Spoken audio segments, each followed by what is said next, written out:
Major breaking news today, folks. The United States redesignating the Houthis as a specially designated global terrorist group. The State Department revoked that terrorism designation, if you remember, shortly after President Biden took office in early 2021.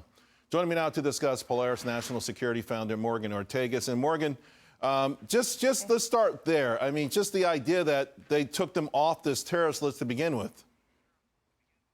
Yeah, well, thanks for having me back, Charles. This is one of the best shows on all of the business channels, and I'm always thrilled to be on with you. Listen, I'd love to say that this is good news today, that you're putting the Houthis back on the terrorism list. Unfortunately, it's actually another half measure. So just to remind your audience, as you said, we worked in the Trump administration at the State Department for about a year to get the whole designation package to name the Houthis as a foreign terrorist organization. We did so in the final weeks of the Trump administration. And within weeks of Biden taking over, Blinken rescinded that designation. What did he do? What happened immediately after they rescinded that designation? Well, they didn't get anything for it. They didn't negotiate with the Houthis. And in fact, the Houthis began committing acts of terrorism the next day. Basically, the next 2 days, they started acts of terrorism again. So for the past 3 years, and especially, yeah, go ahead, Charles. Was it to appease Iran? I mean, we know that the Biden administration, like the Obama administration, they both desperately want Iran in this nuclear deal. I think it was actually to appease some far-left aid organizations. Listen, there were, at the time, Saudi was killing, was going after the Houthis. We were helping them with targeting and with weapons and that sort of thing. And aid organizations felt that too many civilians were getting killed. So not only did they remove that designation from the Houthis, Biden also said no more sophisticated weaponry to Saudi Arabia. They have to end the war in Yemen. Well, just because you decide to stop going after terrorists doesn't mean that they decide to stop going after you. So for the past 3 years, Charles, they have been able, through the help of Iran, as you just mentioned, they've been able to beef up, to staff up. Now they're shooting ballistic missiles and sophisticated weaponry and drones at the United States. So what happened today, yes, they got back on a terrorism list. Unfortunately, it was a half measure.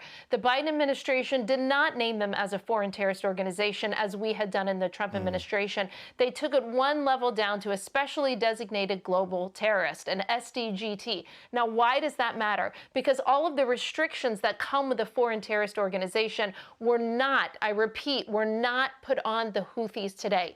So for everybody, at first, when I heard this news, I wanted to go, oh, great, that they're admitting that the Orange Man was right. And they're admitting that they've committed acts of terrorism over the past 3 years. Unfortunately, it was a half measure. They didn't go the whole way. I think they didn't want to admit that the Trump administration was right. They didn't want to admit that, that they were wrong. And they also, remember, importantly, this was a political decision. They didn't want to piss off these far-left aid organizations. That's why they didn't go the whole way.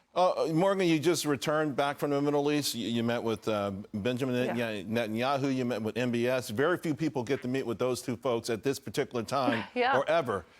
Unique position. What can you tell us? I mean, particularly ultimately when it comes to, we know that there were we had the Abraham agreements. We know that Saudi Arabia and Israel were really close. And we know there's been talk about maybe support even for a two-state solution. What did you learn? First of all, it was very, very tough to be in Israel. It's a country that, is near and dear to my heart, one that I went to many times with Mike Pompeo when he was Secretary of State and I was his spokesperson. We had a close relationship with their government. Remember that when there is a terrorist attack in Israel, it is not like when we have one here. God forbid when we have one here, but it can be, somewhat localized to the place where the attack is. A terror attack on a small country like Israel is an existential threat to the very survival of the Jewish state.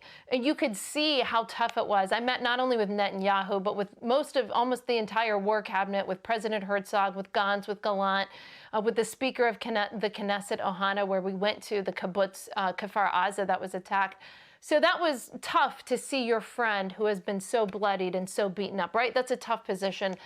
to be in. But they were resolved that they were going to defeat Hamas and that they were not going to allow the Jewish people to live in abject fear every day of terrorists coming over the border. Right. When I went to Saudi Arabia, you know, I was encouraged. I think that they understand. Remember, MBS, the Crown Prince, reminded us, hey, listen, I have Hamas designated as a terrorist organization in Saudi Arabia as well. He's not talking to them. He knows that they are bad for the Palestinian people.